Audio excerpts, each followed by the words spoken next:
Hello, welcome to Train Signal. This is the System Center 2012 Configuration Manager installation lesson in the System Center 2012 Configuration Manager training course. In this lesson, we're going to install this thing. There are some assumptions that we're going to make before we move forward. We're going to assume you followed all the previous guidance that we had in the previous lessons. So SQL Server is configured and ready. There are no firewalls that are running on the hosts. This gets in the way at this point in this process, and we're really interested in learning about Configuration Manager, not about firewalls. And right now, we're not using any PKI. This is all HTTP communication. And without further ado, let's go over to our Configuration Manager environment for Global Mantix and get this process underway. As you can see, we are now on a system named SCCM 2012. We're not going to start at the beginning from what we saw before, though. The first thing we're going to do is we're going to kick off the installation or the download of all of the prerequisites that are necessary for Configuration Manager. So I'm going to use that Setup DL tool, and that's located at SMS Setup bin x64 on the Configuration Manager installation media. So I'll just type Setup DL, and you'll get a Configuration Manager Setup downloader. I'll browse, and we'll go to the C drive. And I'm just going to make a new folder just called CM.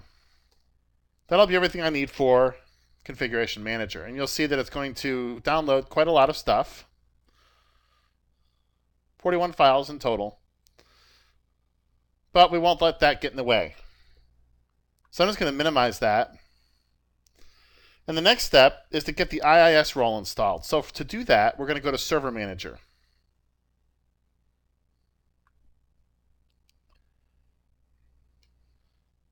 And we'll go back to the beginning and choose Roles. Here we want to add a role. Click Next. And this time we want to do a web server, which is good. We'll hit Next. And next again, it's going to ask us which role services we want. We need static content, default document, directory browsing, HTTP errors, and HTTP redirection. So we'll select HTTP redirection. Under application development, we need ASP.NET. This is going to ask us for some additional required role services, so just click Add Required Role Services. And this selects .NET Extensibility. We also need ASP, the ISAPI extensions, and the ISAPI filters. Under under Health and Diagnostics, let's do that next. HTTP logging, logging tools, request monitoring, and tracing. Now on to security. We want basic and Windows authentication both, URL authorization, request filtering, and IP and domain restrictions. In performance, we've already got static content compression, so we'll just keep that selected. And then management tools, we want the IIS Management Console, IIS Management Scripts and Tools. And for IIS 6 component manageability, we need that as well. And we need all 4 items under IIS 6 management compatibility, I should say. And next, we click Next. And then install. And this process takes just a couple of minutes. And at the end of it, the web server role and all of the requirements that we just associated with the web server role will be installed. But in order to avoid boring you to death, I'm going to pause the video and we'll come back in just a minute. And after just a few minutes, you can see that our installation process was successful. This is a good thing. There are a couple of additional services that we need here as well, and we're going to find those under Features. So we'll go to Features, choose Add Features, and we're looking for Remote Differential Compression, first of all, which I'm going to guess is under R. Background Intelligent Transfer Service. This is going to be a way that the system is able to more effectively use bandwidth when communicating between sites. And this is one of the ways that Configuration Manager leverages some of the Windows features that are available in order to reduce costs for organizations. Background Intelligent Transfer Service is an intelligent way for applications to be able to transfer data over the network and be able to survive restarts and all that other good stuff. And then we have WCF activation. Sorry, that's going to be at the top of the list. And we're going to find that under .NET 3.5.1, which we need anyway. So we're just going to go ahead and add it, as well as everything that's required in order to support the .NET Framework 3.5.1, including WCF activation.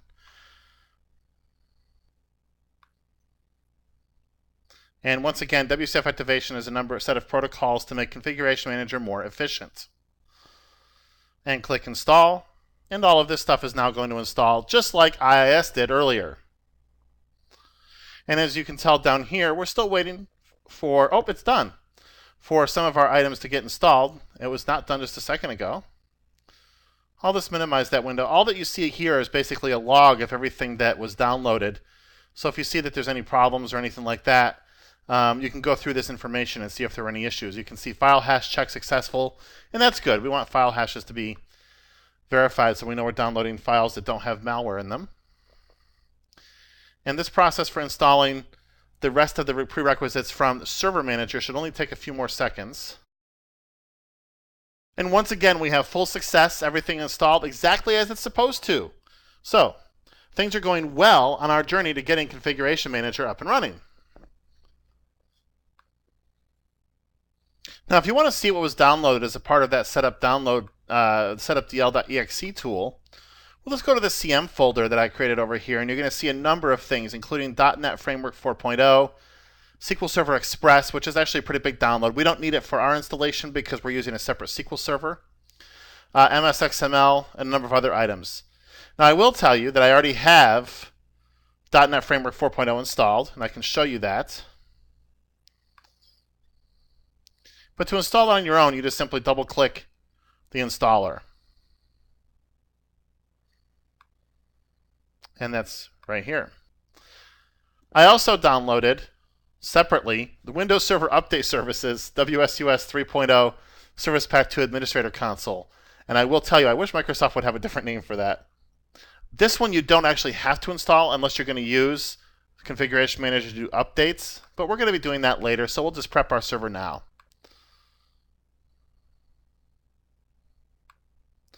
All we need is the administration console.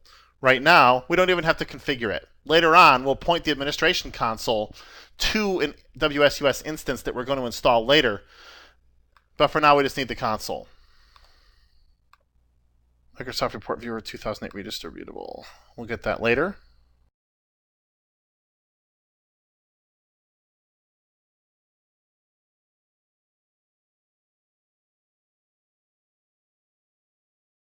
I'm also going to download the Report Viewer redistributable that it wanted.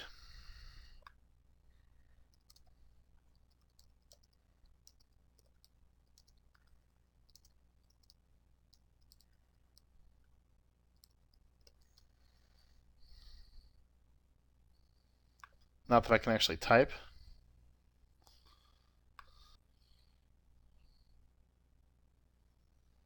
And we'll save the Report Viewer file and then run it.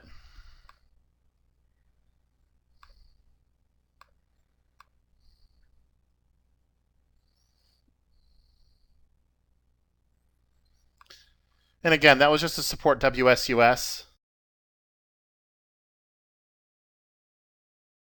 And now, we're ready to install Configuration Manager. I'm going to make the assumption that you already have your installation media in the drive, so I'll do Start and go to Computer. And we'll open up the DVD drive. And you're going to see this will open up a splash screen that'll have some options that allow you to get everything up and running. We're interested in the installation, so we're going to click Install. And as you can see, it's going to have a number of pieces of information here. We need to have a supported SQL Server installation, the name of the computer, which we already have, and make sure that everything meets minimum system requirements and that we've read the release notes. We'll click Next to go past this. Here, we're going to install a Configuration Manager primary site. We're not going to use a central administration site in this course because we're just going to be a single site. So we don't need to worry about deploying a central administration site since we won't have multiple sites. Notice if I chose to use typical installation options, it would configure a local SQL server. So that's why we're not going to do that. We want to use our remote SQL server. And click Next. I'm going to install this product in evaluation mode for now. Later on, we can provide a product key that will activate this product so that it will work beyond a 180-day period. I'll accept the license terms. If you'd like to read this, please feel free.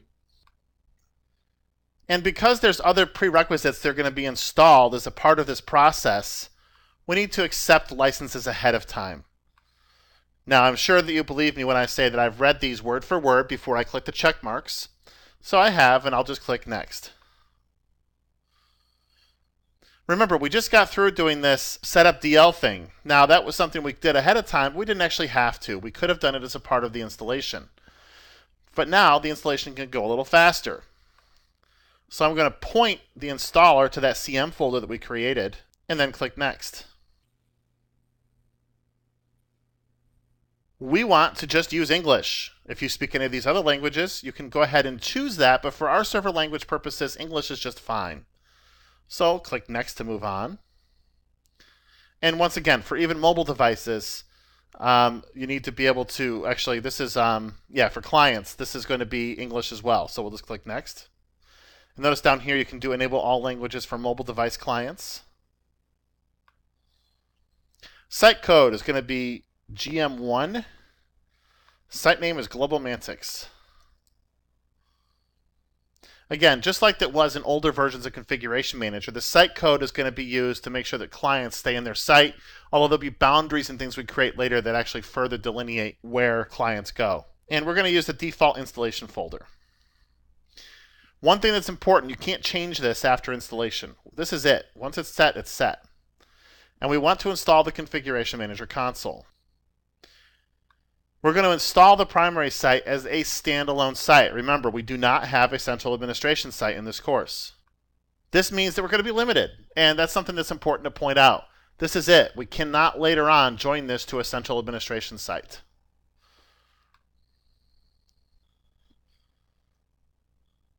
We're going to provide the server name of SCCM SQL. Instance name is blank because we're going to use the default instance, and we're going to use the database name of Configuration Manager GM1. And this is the port that the SQL Services broker will use for communication. The SMS provider is used by Configuration Manager to communicate with the database, and this should go on one of your site servers. Because we only have one site server for now, we're just going to choose the current site server to which we're installing Configuration Manager. Now, this is one major change in Configuration Manager 2012 that I've mentioned before. Previously, you had a native mode type installation that you could use that would secure communication between clients and server roles. Now, all traffic has moved into a HTTP versus HTTPS communications context.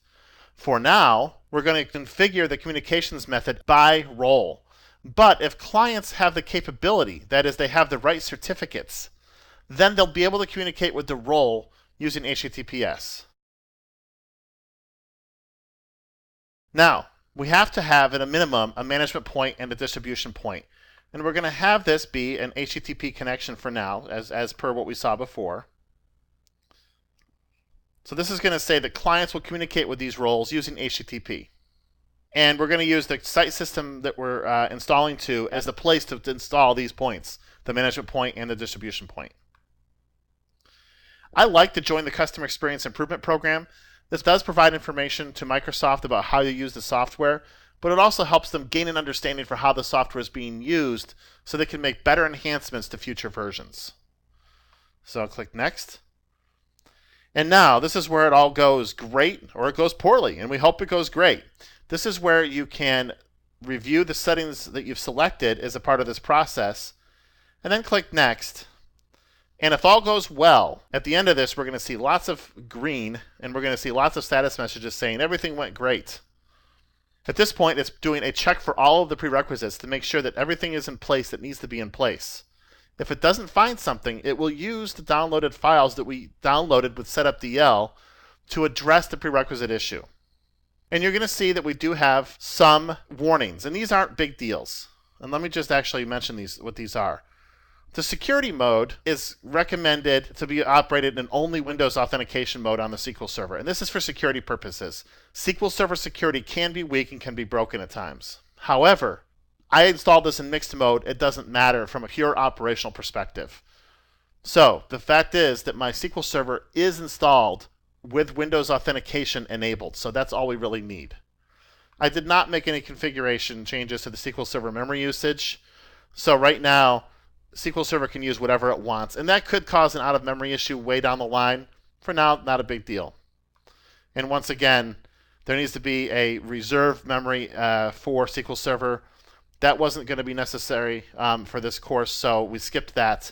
But if you wanted to, you can configure SQL Server process memory allocation based on the needs for your own organization.